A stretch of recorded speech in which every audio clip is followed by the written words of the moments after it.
जय जगन्नाथ समस्त मो चैनल को स्वागत।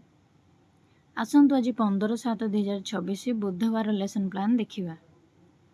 प्रथम द्वितीय पीरियड द्वितीय श्रेणी भाषा प्रसंग होची माँ परी मोर किए से हेब।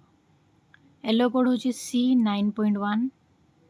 अदिति मुझे 9 फलायुक्त शब्दर चित्र से देखा। बोधरे 9 फलायुक्त शब्द गढ़े और लिखे। अभ्यास 9 फला शब्द को चिन्हाओ जपर जगन्नाथ चांदुआ जन्न ये किसी शब्द नहीं से भितर से 9 फलायुक्त शब्द चिन्हइबे। प्रयोग शब्द रे 9 फला जोग करी लेख। शब्द गुड़िक 9 फला जोग करी से लिखिबे पढ़िबे। प्रसार 4टी 9 फला शब्द लिखि मन रखी आस। टीएलएम होची चित्र चार्ट। शब्द कार्ड भी नहीं पारिबा। प्रथम पीरियड तृतीय श्रेणी भाषा कहार केते गोड़ प्रसंग। येलो कोड होची OD303। चित्र देखी पशुपक्षी नाम कह। अदिति नहीं बोधरे पाठशाला शब्दर अर्थ बुझे।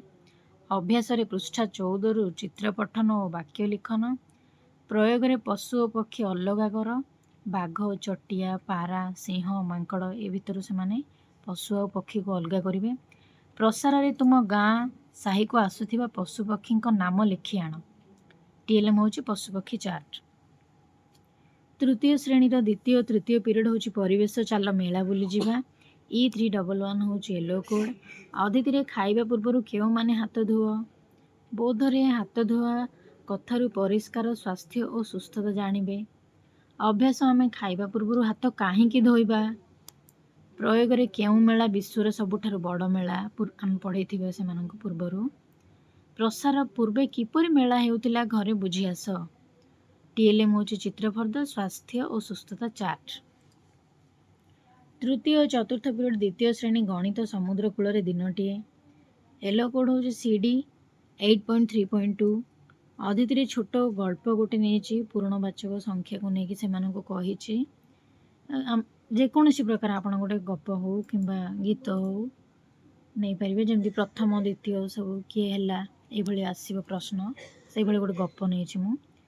बोध पूर्णवाचक संख्यार धारणा। अभ्यास पूर्णवाचक संख्या लकेट पिंधि क्रम अभ्यास करेंगे।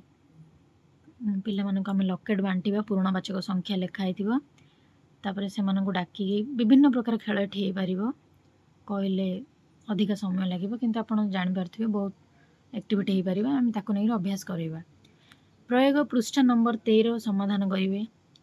प्रसार घर सदस्य मानक नाम बयस अनुसार स्थानर क्रम लिखि आण। टीएलएम होची पूर्णवाचक संख्या लकेट। पंचम पीरियड चतुर्थ पंचम पीरियड तृतीय श्रेणी गणित 2 शतक प्रसंग। येलो कोड होची M301। अदिति संख्या कहानी शुणा कही कहानी कहबी से गोटे संख्या कहानी बही अच्छी से कहानी आस आज संख्या कहानी शुणा कहीकि कहानी कहबी। बोधरे आम संख्यार कहानी शुणे से माने पृष्ठा 16 को भल भाव बुझे उत्तर मध्य देवे। अभ्यास होची संख्या गणी छवि देखी लिखिबे। प्रयोग मंजी गणी बाहर करो 14टी 17टी 21टी ये किसी संख्या देवा से माने गणी बाहर करेंगे। प्रसार होची 27टी गोड़ी नहीं आस। टीएलएम होची संख्या कार्ड मंजी गोड़ी। पंचम पीरियड द्वितीय श्रेणी परिवेश माँ परी मोर किए से हेब। येलो कोड होची CG9। अदिति तुम मामू घरे किए किए अच्छंदी। बौद्ध संपर्क को बुझे। अभ्यास बापा भाई भौणी माँ को भाई भौणी को तुम्हें कौन बोली डाक। प्रयोग रे तुम माउसी अजय तुम माँ कौन हेबे। प्रसार रे मामू और माउसी पुओ और झीर नाम कह। परिवार चार्ट होची टीएलएम। द्वितीय परिवेश जेहेतु भाषागत परिवेश शिक्षा आम बारंबार ताकू ही अभ्यास करवा। षष्ठ पीरियड द्वितीय तृतीय श्रेणी पाठागार जेहेतु आज बुधवार लाइब्रेरी पीरियड अच्छी आम से गल्प कही आरंभ करवा। अदिति पुणी बोधरे गल्प अनुच्छेद पढ़ी बुझे। अभ्यास अनुच्छेद संपर्कित उत्तर देवे। प्रयोग गल्पटी निज भाषा पुणी कहे। प्रसार निज अनुभूति आधार गल्पटी को आग को बढ़ाई नेबे। TLM ନେବା ଗପ ବହି ପଢ଼ିବା ଗଢ଼ିବା ଓଡ଼ିଶା କିଟ୍ ଏସବୁ। ଦ୍ୱିତୀୟ ଆଉ ତୃତୀୟ ଶ୍ରେଣୀ ସପ୍ତମ ପିରିୟଡ଼ ଶାରୀରିକ ଶିକ୍ଷା।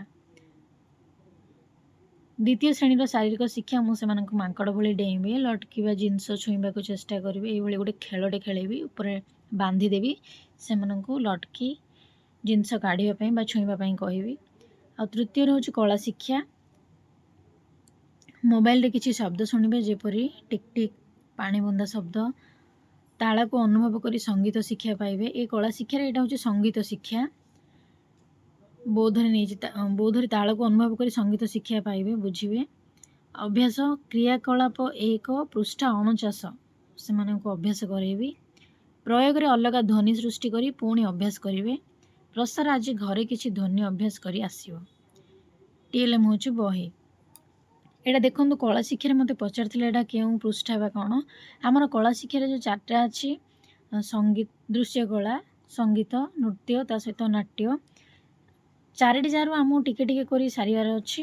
ସେଥିପାଇଁ କିଛି କିଛି ପାର୍ଟ ଆମକୁ ପଢ଼ଉଥିବାର ଅଛି। ତ ମୁଁ ସେଥିପାଇଁ ସଙ୍ଗୀତ ଶିକ୍ଷା ନେଇଛି, ନାଟ୍ୟ କଳା ବି ଆଗକୁ ପଢ଼େଇବି, ଚିତ୍ରକଳା ଆଗରୁ ନେଇଛି। ଏଇଭଳି ଆମକୁ ଲେଖିବାକୁ ପଡ଼ିବ ଏଇଟା।